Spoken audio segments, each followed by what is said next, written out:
The equator is not the warmest place on the planet, although tropical areas surrounding it are. Take a look at Death Valley, which is reported to have the highest air temperatures on the planet. Even this location is 4,027.5 kilometers north of the equator. Shocked, right? Well, it sounds like you're entering a world where superheroes exist. It makes no sense. But it's true.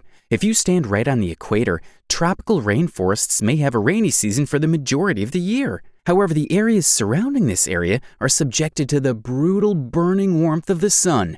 Let us solve the puzzle for you. The name equator was derived from the Latin word equator, which depicted a circle that equalizes between day and night. In this video, we're not only going to tell you about why the equator isn't the hottest spot on the planet, but also 2 facts about this place that will leave you speechless for sure. The equator, which is approximately 25,000 miles long, divides the globe into the southern and northern hemispheres.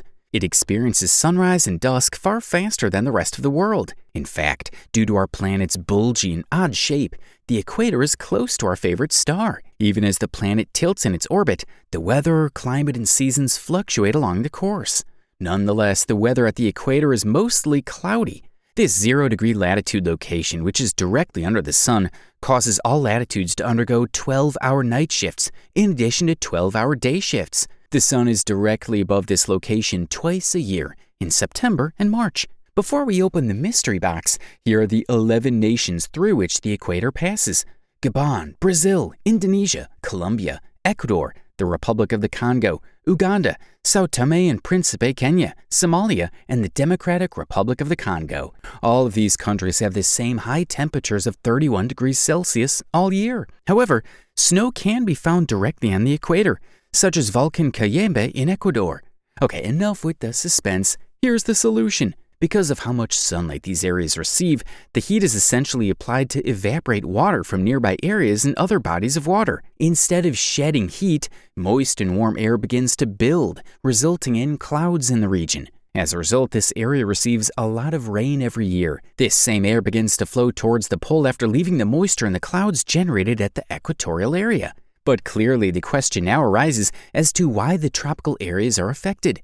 As the warm air that has left the moisture drops begins to move closer to the pole, the Coriolis force rises, pushing it back to where it came from. As a result, this dry air returns from high altitudes to the equator. And according to the fundamental physics we learned in high school, the descending air gets compressed, increasing the temperature. Every time moist air descends for 1 kilometer, it boosts its temperatures by 6 degrees Celsius.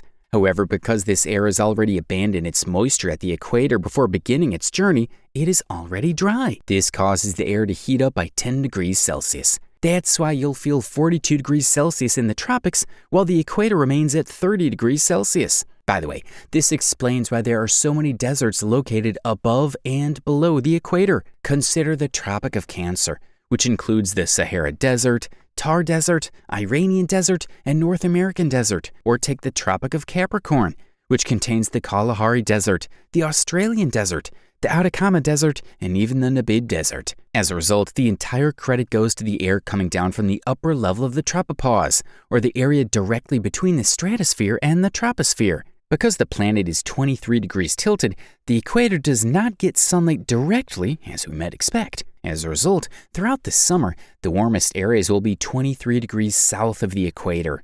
Furthermore, during the winter, 23 degrees south of the equator becomes the warmest area on the planet. And now, for the reason why Volcan Cayambe in Equator has actual snow. Because of the high altitude and high humidity levels in the mountains, there's enough cold weather to allow snow to build relatively easily. And because the wet season lasts for the majority of the year, the glaciers and ice will not melt away like that. Given its elevation of 19,000 feet, it is also an achievable trekking destination. Returning to the moist air response, this increased sunshine is now responsible for many tropical rainforests. If you look closely, you'll notice that about half of the rainforests are positioned directly around the equator. Because of the abundance of moisture in this area, it is a hotspot for rich biodiversity. Even the most endangered animal and plant species can be found here. Whereas all other countries will experience varying amounts of day and night hours based on the month and season, the equator is doomed to follow the 12-hour clock rule. Here's some interesting information about this intriguing location. Now, because the gravitational pull at this location is quite minimal in comparison to other places, It's ideal for space launches. Not only that, but the spacecraft can take advantage of our planet's substantial rotation speed of 1,650 kilometers per hour. That's why launch facilities such as the Guyana Space Center and the Alcantara Launch Center are placed nearby. Here's something you might have overlooked. With humanity increasing the quantity of pollution each year, global warming has begun to affect the warmth existing on the equator. Because the temperature will be warmer, the ocean will take longer to warm up than the land. As a result, the air over the ocean, which is responsible for clouds, will take longer to warm up. Can you tell the difference now? In fact, according to data supplied by the UCAR, the Center for Science Education, the Arctic is currently warming twice as fast as the rest of the world.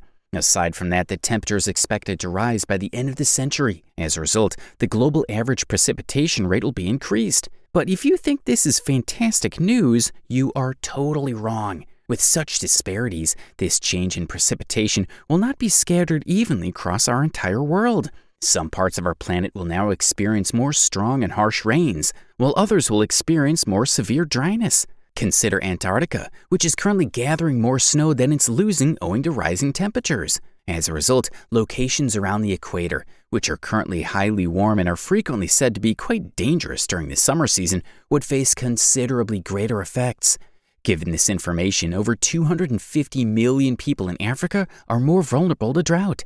Because of such concerns, crop production has now become a problem. Not only does the drought caused by temperature differences result in a lack of fresh water for the population, but the disease caused by unclean water is far more lethal. Whereas areas susceptible to heavy rainfall may see more floods as well as deforestation difficulties, we are already on the verge of losing many of our natural riches owing to dwindling forest cover. This is just another warning. As a result, the tropics of Cancer and Capricorn will be significantly hotter than the equator in the next centuries. Before we finish our script, we want to share a fun fact with you. For ages, crossing the equator has been regarded as both a difficult and cunning move. Even in the 18th century, James Cook and Joseph Banks described this event on the ship HMS Endeavour in 1768. They described how the crew created a list of every person on the ship. The crew members who had not crossed the equator were told to skip their wine allocation for 4 days, or they can choose a ducking ritual in which they would be dipped 3 times into the ocean.